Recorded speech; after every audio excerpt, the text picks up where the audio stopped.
Hey, guys.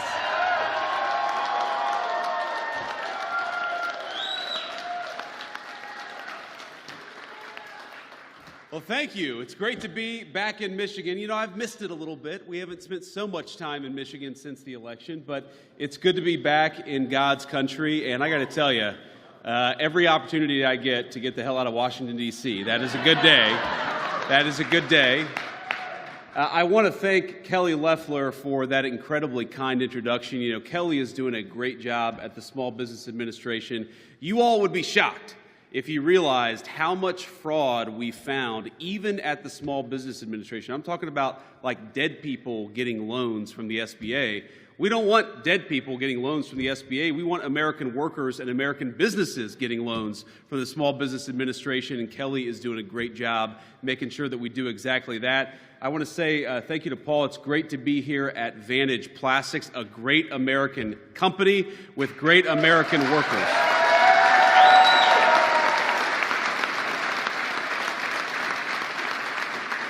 So thank you to Paul Altman, and thank you to the entire team here at Vantage Plastics. It's great to be here. It's great to be with American workers. And again, like I said, it's great to be out of the bubble in Washington, D.C. Now, as Kelly mentioned, I was listening to her backstage. You know, we came in, we've got this great event, this great facility, great business, and of course, great workers. And I'm sure all of us saw there were a few protesters outside. And I can't be the only person wondering, you know, it's a little after noon on a Friday, and don't you all have jobs? Who are the people?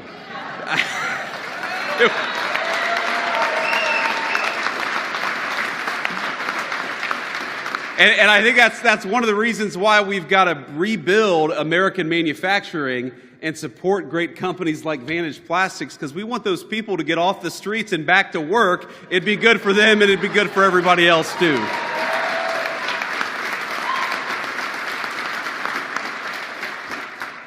Now, y'all don't hold it against me. Of course, you know that I'm from that state, just one state south.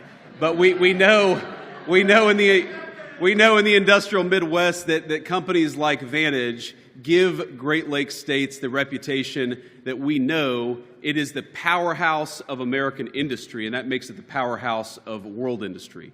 I'm grateful for the good-paying jobs this company brings to the area and for the incredible job this business does generating economic opportunity in this region of our country. And I really do believe that America's success depends on the success of companies like Vantage Plastics. And I don't mean that in some abstract, poetic-sounding sense. I mean it literally. If we do not protect our nation's manufacturers, we lose a fundamental part of who we are as a people. Making things, building things, working with our hands is America's heritage, and that heritage is alive and well in this facility.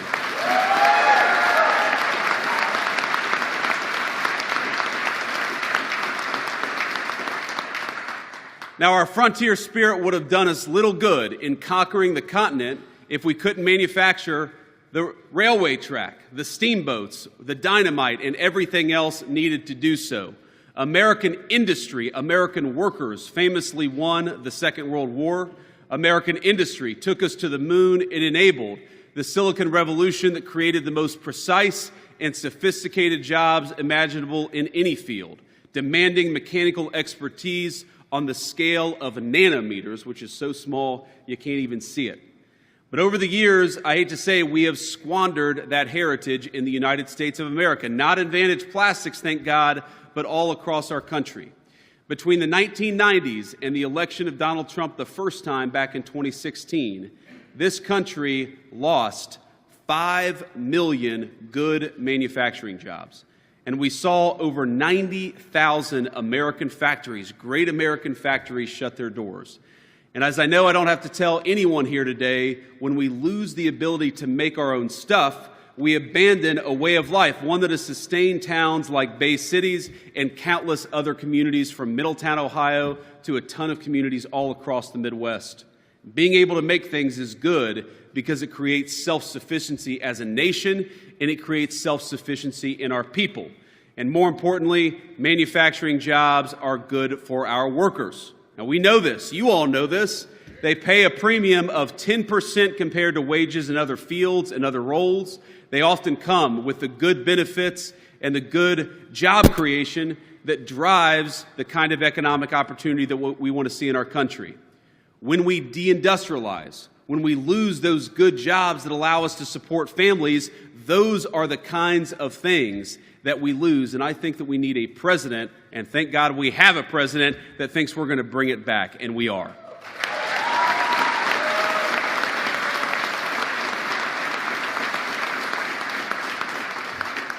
So I've got some bad news and I've got some good news. Do we want to hear the bad news first or the good news first? Okay, that's good. You all said bad news, and that's good, because if you had said good news, that would have totally screwed up the flow of this speech.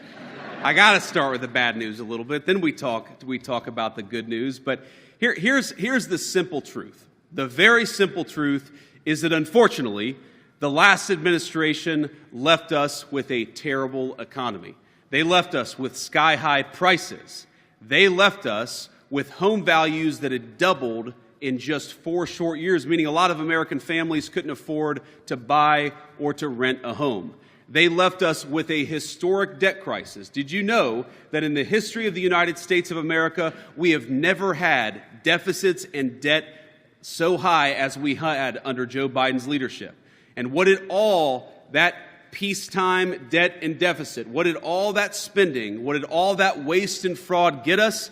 It got us an economy where Americans couldn't afford to buy a home, our families couldn't afford to buy groceries, and our people felt like the American dream was slipping away. Now that is the bad news, but now we can talk a little bit about the good news, because I'm proud to say that thanks to all of you, on January 20th, 2025, we started a great American comeback.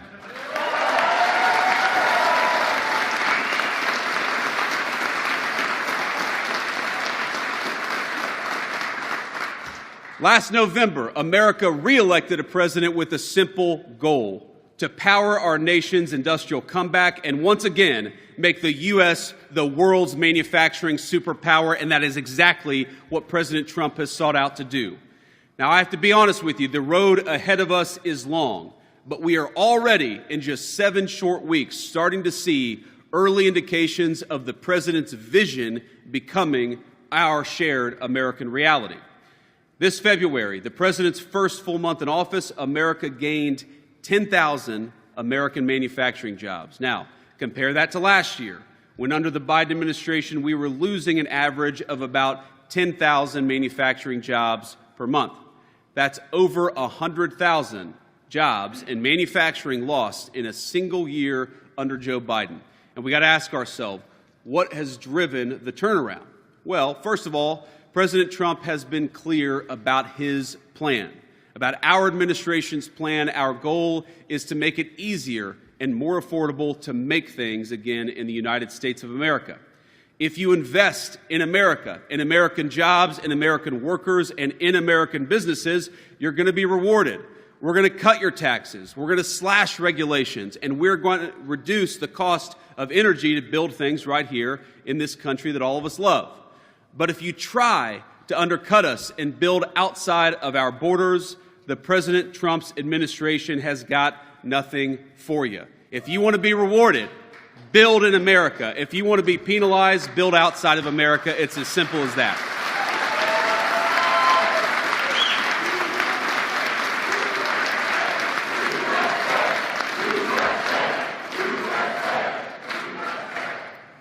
So, if you've gotten rich the last few decades by ripping off U.S. companies and preying on American workers, well, the president is simply telling you the jig is up.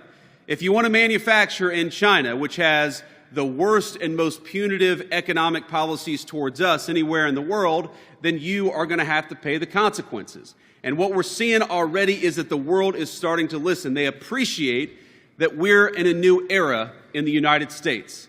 So as a result, we're nearing $2 trillion in new investments announced just since President Trump took office. That's not bad. In 7 weeks, $2 trillion.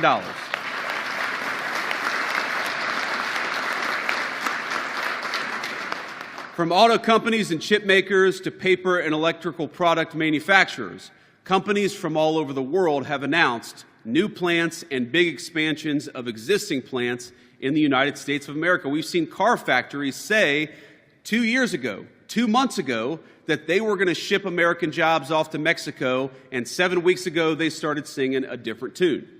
Now, part of our comeback means unleashing America's energy and making it cheaper and making it more affordable for American businesses and workers to do what they need to do.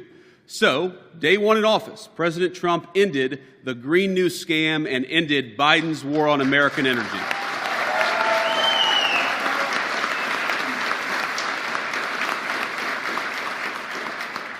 And of course, we're already seeing the results. Gasoline, its price for consumers, is finally starting to come down. Last month, it went up by last term, it went up about 35% under Joe Biden's leadership, and we've already seen it fall to significant lows again. That's just in 7 weeks. In his first month, President Trump declared a national energy emergency and established the National Energy Dominance Council. He's reopened 625 million acres offshore for drilling and ended Biden's disastrous ban on liquefied natural gas exports, which risks ending 90,000 American jobs and costing $250 billion for our country over the long run. It's over. We stopped it.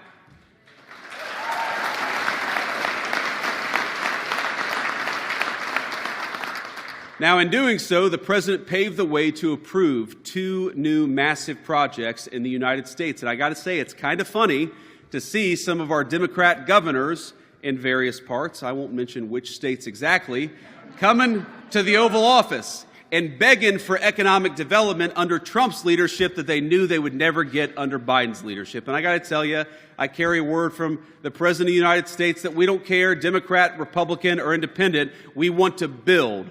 Build, baby, build. That is the slogan and that is the motto of the Trump administration, and that's exactly what we're going to do.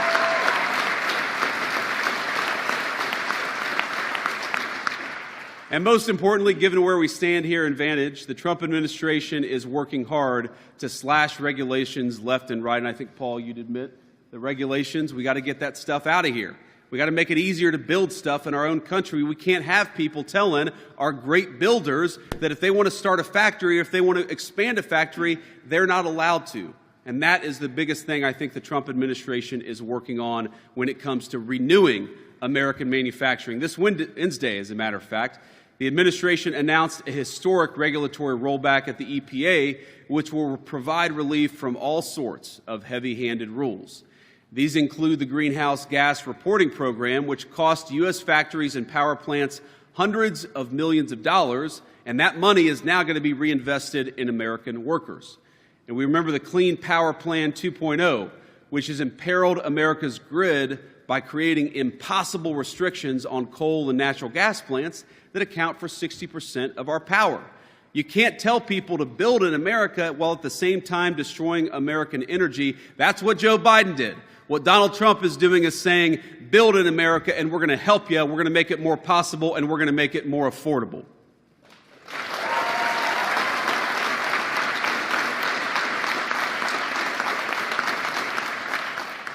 But, you know, I think it's really simple here, and I have to say, you know, I'm thrilled, of course, to have everybody here, thrilled to have Paul hosting us, but I'm especially thrilled to have my lovely wife here behind me, and I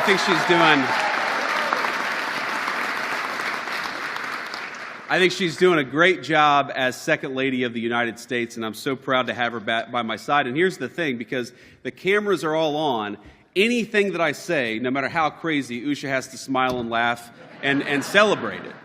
So I'm going to be good, though, honey. I'm going to keep to the script here. But I think that what we're really after here, and you see so many people attacking the president's economic programs and attacking the progress that we've made over the past 7 weeks. You hear people saying, well, how dare Donald Trump impose tariffs on foreign countries that have been taking advantage of us for 40 years?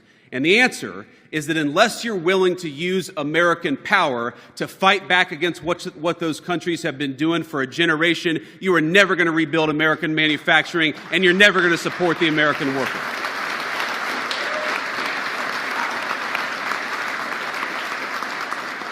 President Trump is done with leaders who talk. We are an administration that is going to do things for the American people and for American workers. Just think about this. When foreign countries make it impossible to ship American cars into their countries, why have we had leadership that refuses to fight back? When we have foreign countries that use slave labor that undercuts the wages of American workers, why have we had American leadership that has refused to fight back? When you let literal slaves make stuff cheaply and then bring it into our country, we all know, you all know, that destroys the wages of American workers. And so now we have an American media that says, how dare Donald Trump stand up for the American worker? I think I speak for the American worker when I say, thank God for President Trump for finally standing up for the American worker.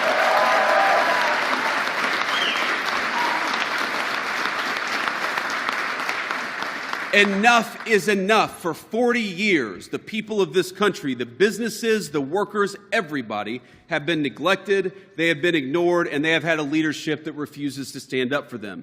And that changed just 7 short weeks ago.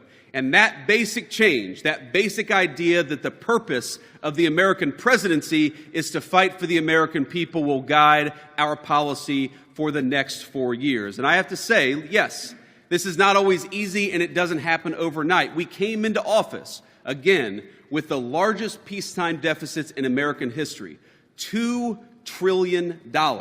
We've never seen deficits like that ever, and certainly not outside of a time of war. And we ought to ask ourselves, what did Joe Biden buy with all of our borrowed money? And the answer is not a damn thing.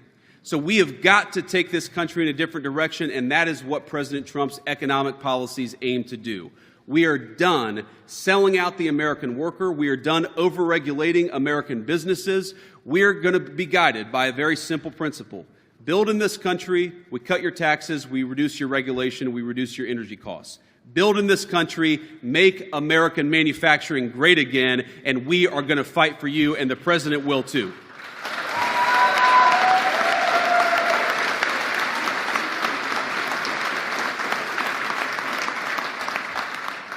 So let me conclude again by saying thank you. Thanks to Paul for hosting. Thank you to your incredible facility and for what you do every single day. But as a kid who grew up in a working class family, let me just say this, that when I was growing up in Middletown, Ohio, everybody who worked hard seemed to be able to find a good job. And something changed. I don't know when I was a teenager or maybe a little bit later, but when that great steel mill that supported the town was the lifeblood of the town that I grew up in, when it went from 10,000 jobs to 2,000 jobs, the American working people started to get destroyed in the process.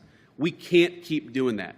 We can't keep running the same exact playbook over and over again, expecting different results. We've got to run a different playbook.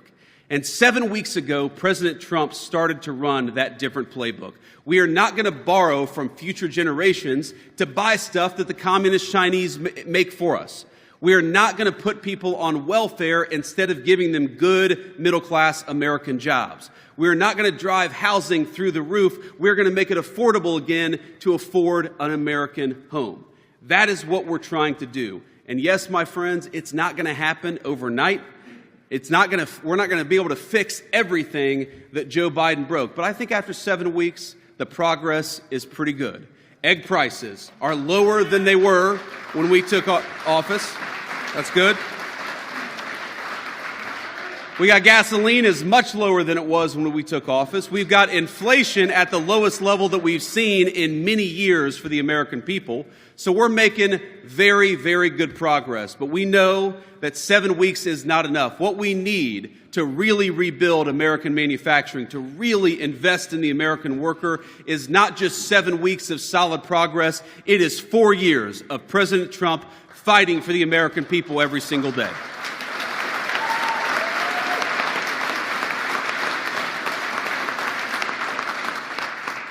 And so let me say, this is not going to be my last stop in Michigan by any means, but as I leave here to go back to Washington, I feel invigorated. I feel invigorated by what you're building at this facility. I feel invigorated by the incredible opportunities that this plant, this facility provides to American workers. I feel invigorated by the fact that you guys are dedicated to your communities, that you're working hard every single day, you're playing by the rules, and you're providing a good life for your families. And I feel invigorated that we finally have a president who is turning his back on 40 years of failed policy in Washington, D.C., and is getting back to investing in and fighting for the American worker. God bless you guys. Thank you all. Thank you for having me.